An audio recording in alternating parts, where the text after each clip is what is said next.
Namaste. Myself, JVN Dr. K.K. Chaudhary, Faculty of Education and Methodology, Department of Science and Technology, Jyoti Vidyapeeth Women University, Jaipur. Today we will discuss about our next session, that is the blood clotting of the subject animal physiology and endocrinology, course BSc B.Ed ZVC, 4th semester. Blood clotting. Normally, blood remains in its liquid form as long as it stays within the vessel. If it is drawn from the body, however, it thickens and forms a gel. Eventually, the gel separates from the liquid, the straw-colored liquid called the serum. A simple blood plasma minus the clotting protein. What is serum? Serum is the simple blood plasma minus the clotting protein, and the gel is known as a clot.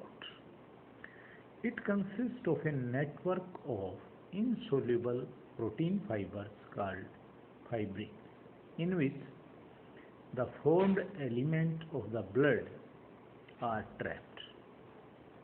The process of gel formation, called clotting or coagulation, is a series of chemical reactions that culminate in the formation of fibrin threads. If blood clots too easily, the result can be thrombosis, clotting in an undamaged blood vessel.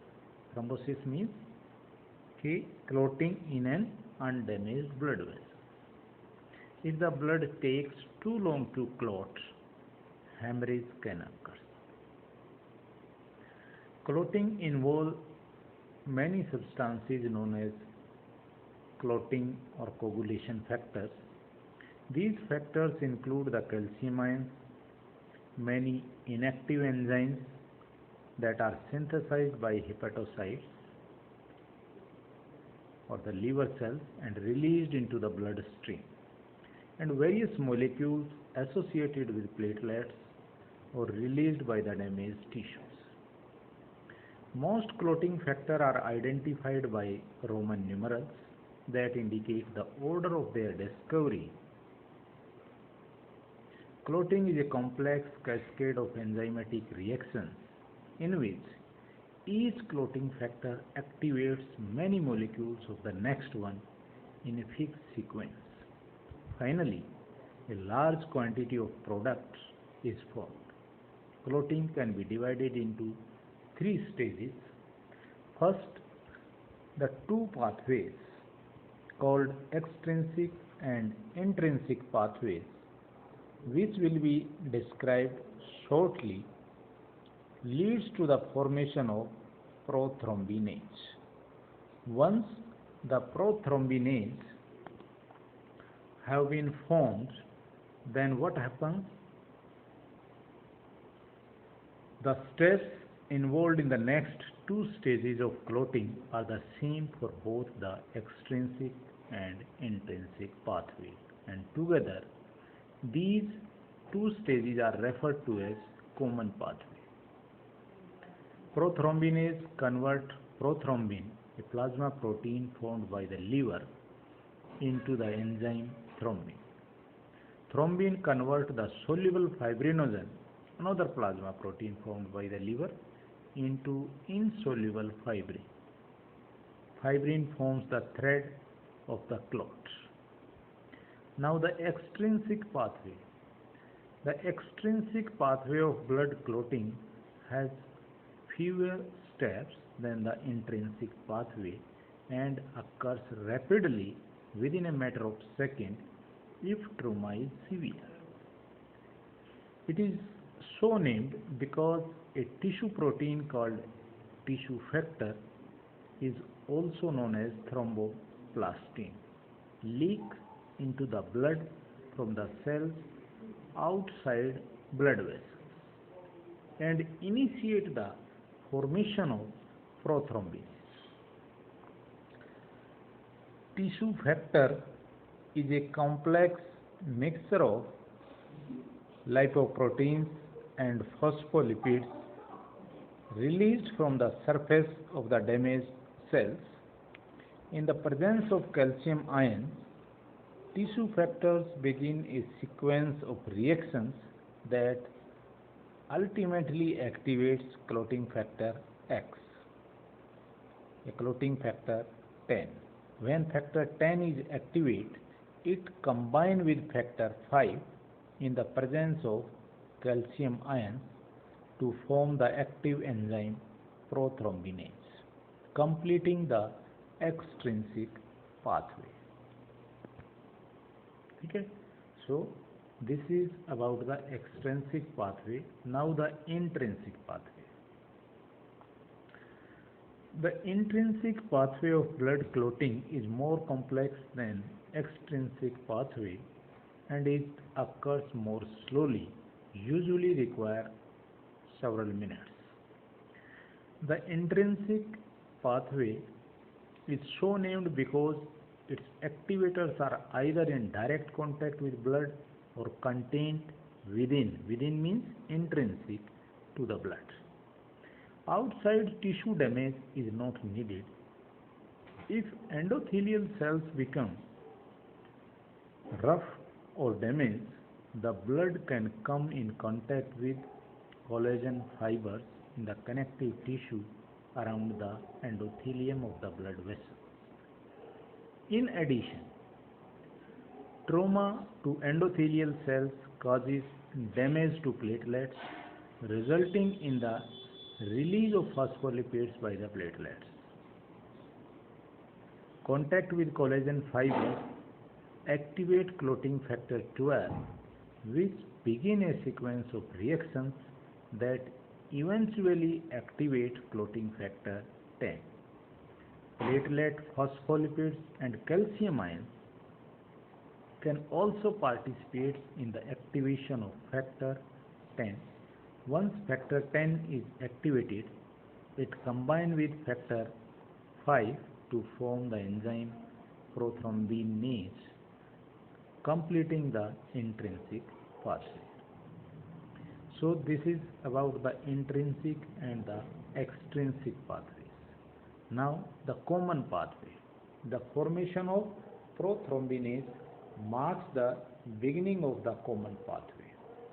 In the second stage of the blood clotting, prothrombinase and calcium ion catalyze the conversion of prothrombin to thrombin. In the third stage, thrombin, in the presence of calcium ion, convert the fibrinogen, which is soluble to loose fibrin threads, which are insoluble. Thrombin activates the factor 13, that is the fibrin stabilizing factor, with strength and stabilize the fibrin thread into a sturdy clot.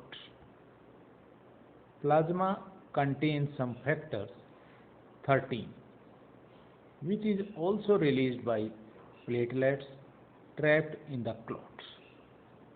The thrombin has two positive feedback effects. In the first positive feedback loop, which involves factor 5, it accelerates the formation of prothrombinase.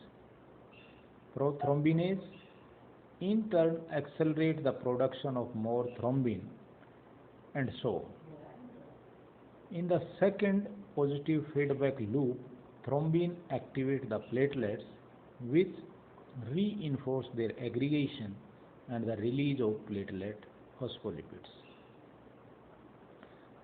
Now the clot retraction of the clot, a clot retraction.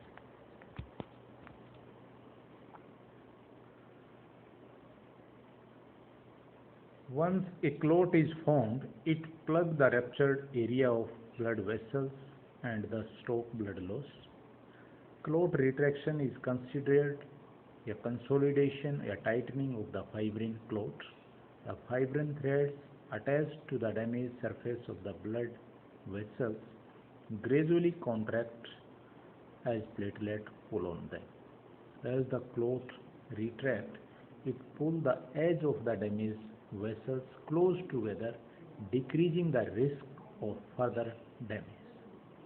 During retraction, some serum can escape between the fibrin threads, but the formed element in the blood cannot. Normal retraction depends on an adequate number of platelets in the clot, which release factor 13 and other factors, thereby strengthening and stabilizing the clot. Permanent repair of the blood vessel can take place. In time, fibroblasts form connective tissue in the ruptured area and new endothelial cells repair the vessel lining. Now come in, what is the role of the vitamin K in the blood clotting? Normal clotting depends on adequate level of the vitamin K in the body, although vitamin K is not involved in any clot formation. It is required for the synthesis of four clotting factors, normally produced by bacteria that inhabit the large intestine. Vitamin K is a fat-soluble vitamin that can be absorbed through the lining of the intestine and into the blood if absorption of lipid is normal. People suffering from disorder that slow absorption of the lipid often experience uncontrolled bleeding as a consequence of vitamin K deficiency. So this is all about the blood clotting. The various questions have been asked in various competitive exams like UPSC, RPSC, SPSC or REIT, etc. The questions may be describe the intrinsic pathway, extrinsic pathway, what is the role of the vitamin K in the blood clotting, and what are the factors which control the blood clotting, and different clotting, name the different clotting factors, intrinsic pathway, actual, intrinsic, what is the mean inside, extrinsic, which takes the more time. Such type of questions have been asked in various competitive exams. Hope you understand well the topic. Thank you. Thank you very much.